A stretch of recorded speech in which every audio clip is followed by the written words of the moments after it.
Hello everyone! Welcome back to this game. When we last left off, Sybil's getting ready to have her a baby, and apparently all the Max spores are really concerned about her.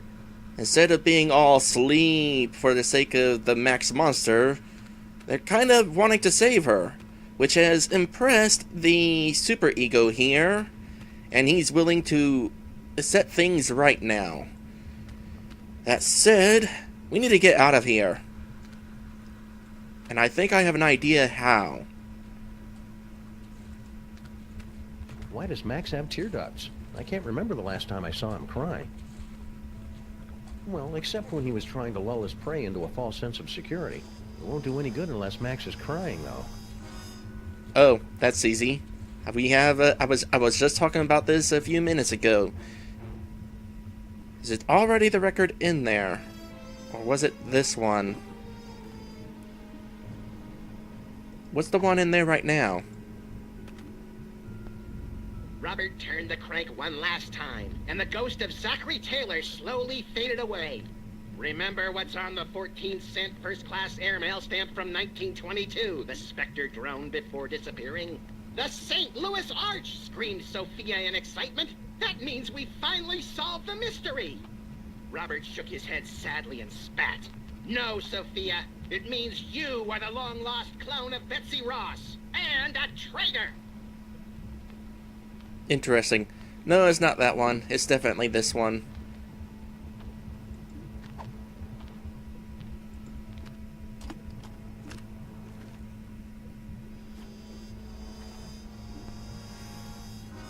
Luck was 13, and his body was going through a strange transformation. Hair had begun to pop up in weird places, and a line of razor-sharp quills had sprouted along his spine. Why so sad? Asked Paco. These changes are perfectly normal for an Inuit your age. I know, sobbed Knutslook, but I was hoping for leathery bat-like wings. There we go. Now let's make this quick. This tear duct should be big enough to fit all of us.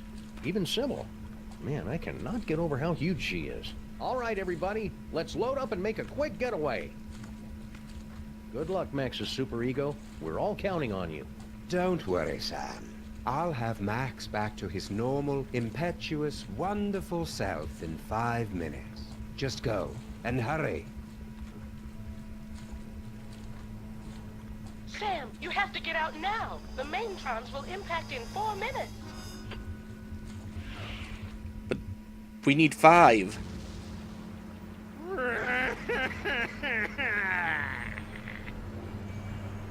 Why aren't we moving? Wait a second. This isn't the tear duct.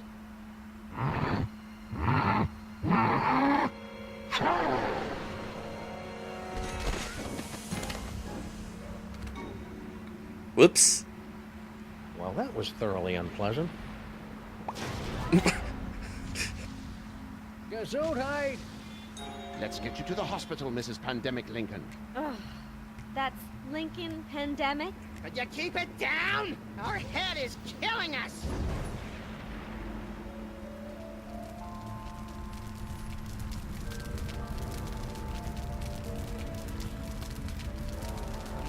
That ain't good.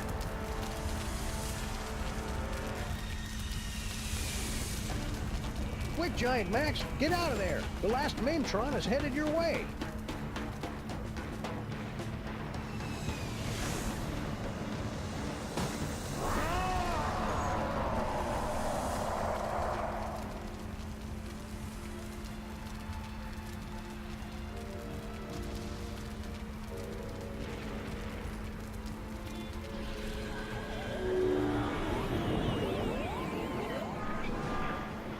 He saved the city.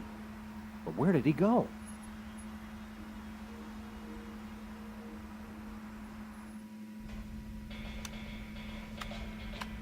I almost had everything, and then you had to start slobbering over a stupid piece of rock. For the last time, my queen, I will get you a diner on the next world we conquer. Just get me far away from... Didn't I tell you to get rid of that cell phone already? Who could possibly be calling me?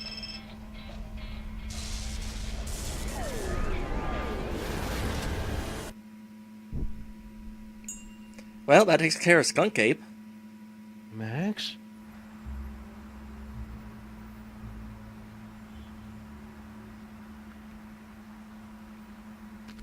Realign the mitochondrial plasmoid transference sequence. Oh, who am I trying to kid? I'm making all this up as I go along. Anyway, I've adjusted the cloning tank, so we should be able to bring Max back as good as new. Great, Dr. Mama Bosco. Let's do it. I'll just need a sample of his DNA, one that's less than 1 week old. Alright, one less puzzle to solve. Do we happen to have any? Yeah, we do. For funsies, let's go ahead and not talk to anybody. Oh wait, yeah we do. Don't worry, Grandpa Stinky. I'm sure Mama Bosco will find some way to get you back into your real body. No rush. I could get used to this one. I just wish I hadn't left my keys in the other body's pants. Don't worry, Grandpa Stinky. No. I just wish I had... We don't really have much options right now, do we? Max is always climbing on top of me and beating me up. I've got to be crawling with this DNA, right, Mama Bosco? I don't doubt it, Sam, but it's gotta be fresh to work with my machines. Didn't you pick up anything that whole time you were inside his body?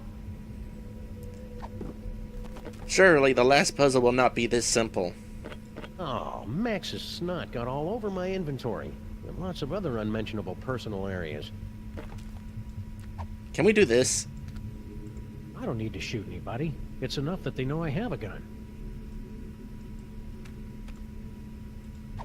Alright. Actually, No, this gob of snot is all I have left to remember Max.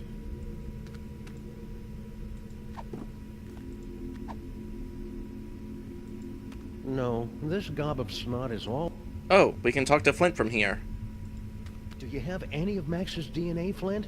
Sorry, Sam. You know I go to the spa and get a good exfoliating scrub and full delousing whenever I hang out with you guys. I'm gonna miss the little guy. He was a real borderline psychotic hero. It's interesting that this seems like it's going to be ending without a climactic final battle. It's also... it's instead kind of a little sad, but not really, because we're just going to bring Max back. In the meantime, he's probably in hell. Try this, Mama Bosco. It should be crawling with Max DNA. God knows what else. Perfect. This should only take a few minutes. How did Abe Lincoln fit down here? I mean, in the door, that is. That should do it.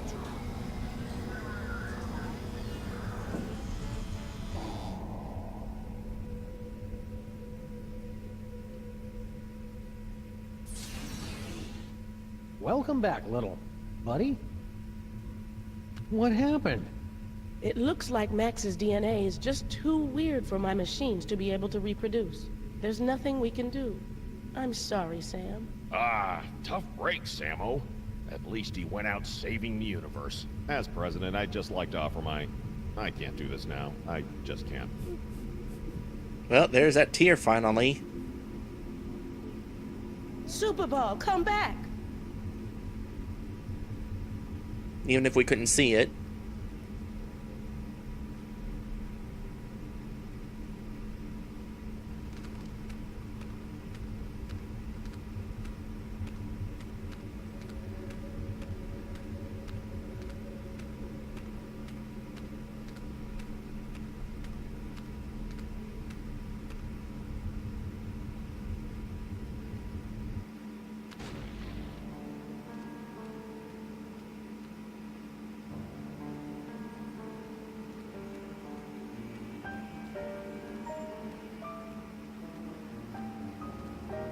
There's no way it's going to end like this.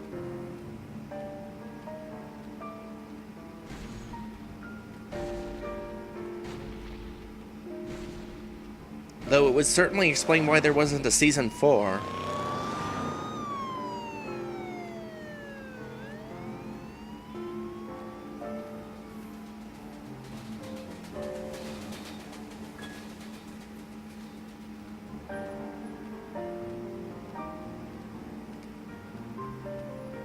I'll give my review of this series in a little bit, but first I want to make sure it's actually over.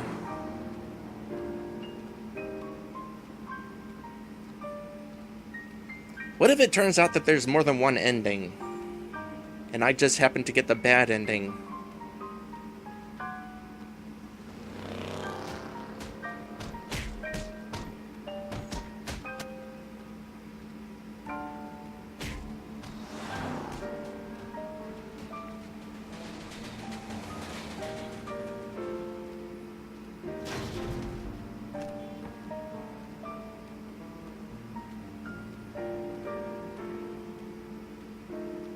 Also, it occurs to me that Jimmy Two Teeth was nowhere in Season 3. We had other rats to deal with.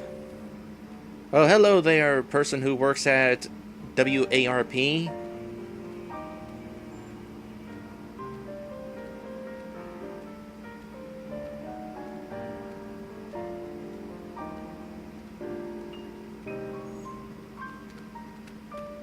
I can't interact with anything, by the way.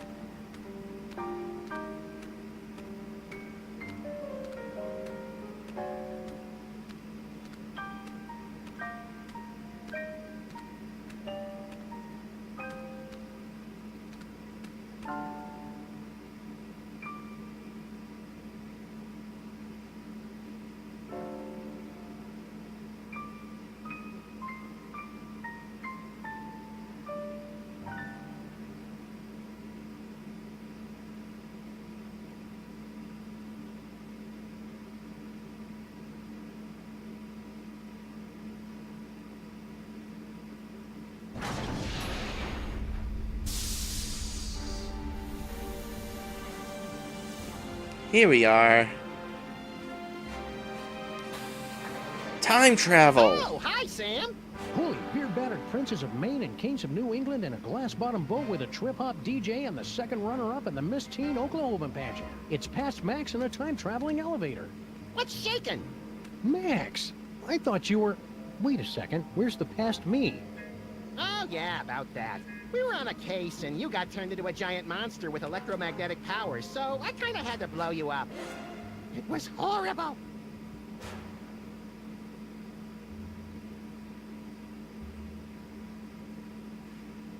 So, want to stop some crimes? Let's. Where do we start, pal? I heard there's a new supervillain in town called the Banker. He's created a board game that kills. And there's rumblings that the horrible Rat Queen has been summoning all her minions to her secret nest beneath the city, subsuming them into her blood-caked fur to form the unstoppable Uber-Rat, Empress of Slaughter. Oh boy, I can subdue her with my acid-slick whip-like tongue. You don't have an acid-slick whip-like tongue. Oh, well, I can still drool on her till she begs me to stop. You crack me up, little buddy. And that is that.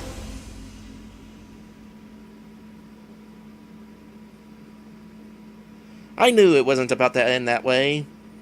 Instead, it ended by confirming parallel universes, I guess. Huh. I'm a little curious how that particular adventure went, the one in the alternate universe. But anyway, we're done. Almost. I gotta do the review stuff. So... I thought I would be doing this during the credits, but I guess we're not. We're just going to sit here on this title screen. That's okay. We can just sit on this title screen. It's not a bad looking title screen.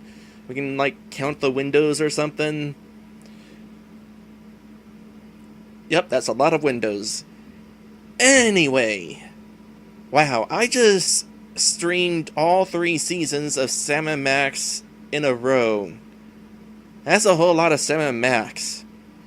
I should consider possibly, not right now, but sometime doing the Sam & Max game from the 90s, but that it will definitely have to be a consideration for a later date. As for this, I definitely enjoyed this. This has certainly been a fun little series. Though I gotta say, they The third season might have been a little bit too ambitious. With all the little glitches, like having an invisible Max, and also the audio balancing being an issue sometimes, and random little glitches here and there. They put so much effort into the new lighting engine and the new textures, they probably didn't have enough time to get the rest of it working properly and that sort of thing. But still, though, it was overall really well done. My favorite episode of Sam & Max is still the one with Abe Lincoln's introduction. Abe Lincoln Must Die. That chapter was definitely pretty dang fun, and it had that really nice song.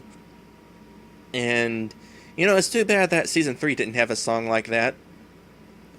Considering how the audio balancing was, we actually would have been able to hear it. Certainly a fun series, though, but it's definitely pretty clear these point-and-click adventure games are not my forte. I got stuck way too often, and if anybody is still here watching this despite me getting stuck all the time, thank you for sticking with me through all this.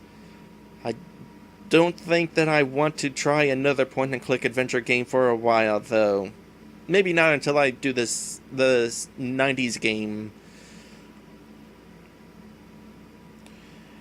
Is that it, then, that I want to say? The humor was good, the storytelling was good. Oh yeah, that's another thing that was ambitious about Season 3. The first two seasons, each chapter was its own contained story, with only a loose connection between each other, but Season 3 was one big overarching story, and that was certainly interesting. I'm not sure whether I prefer the self-contained chapters or the overarching story. It was all enjoyable. The psychic powers definitely added an interesting layer to this. I think they did plenty with the psychic powers, though I still am a little miffed about the start of Chapter 4 of Season 3, where we had to use mind reading, and then click a thing, and then use mind reading on the same person, and then click a thing, and then use mind reading on the same person again, and then that was kind of annoying and not very clever. Speaking of clever, the puzzles, for the most part, must have been clever, because I was not clever enough to figure all of them out on my own. I definitely needed help from the chat, which, by the way, thank you Beer Force and Maddie for helping me out throughout this series. I probably would have been stuck a whole lot more if it weren't for you guys hanging out in the chat. By the way, who's your favorite character in this series? There were plenty of them. I'm going to say Hugh Bliss. If I couldn't choose like the two main characters, Sam and Max, going with Hugh Bliss. He was certainly an interesting character with his reoccurringness and villaininess, and the final battle with him was definitely interesting. Still weird that Season 3 didn't actually have an actual final battle. It's just sort of had a melodramatic ending. Not that it was a bad ending, it was definitely a good ending. Especially after the credits. I like how that was all goofy and stuff, and kind of set up for more adventures that will probably never happen. That rat one would probably be interesting. Also, I guess this means Sal really did die. That's kind of sad.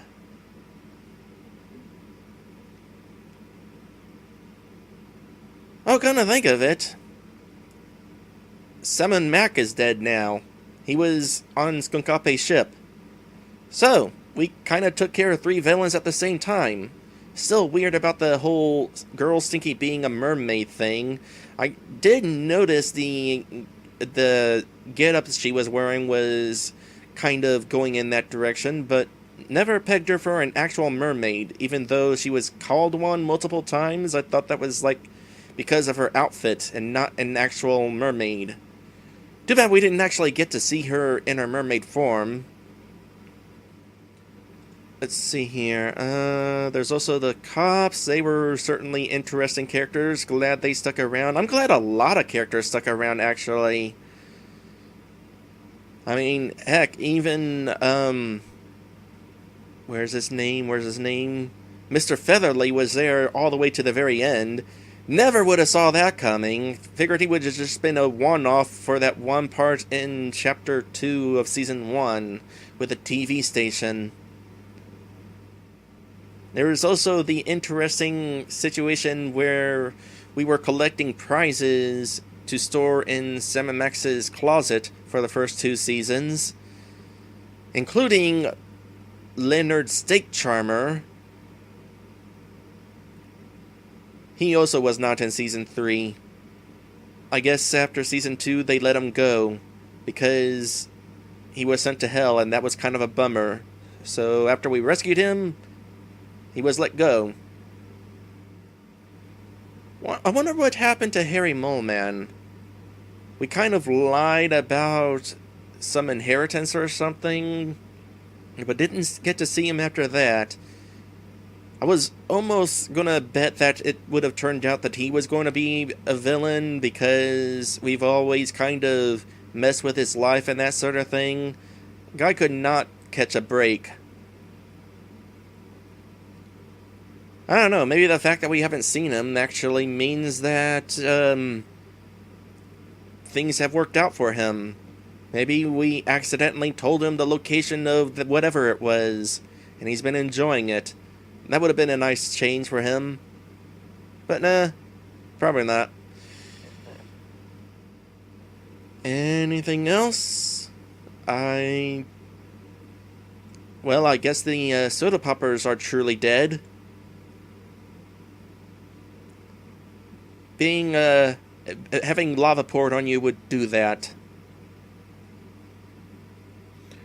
It just occurred to me that we don't get to see what happens when a woman has a baby with a memorial statue.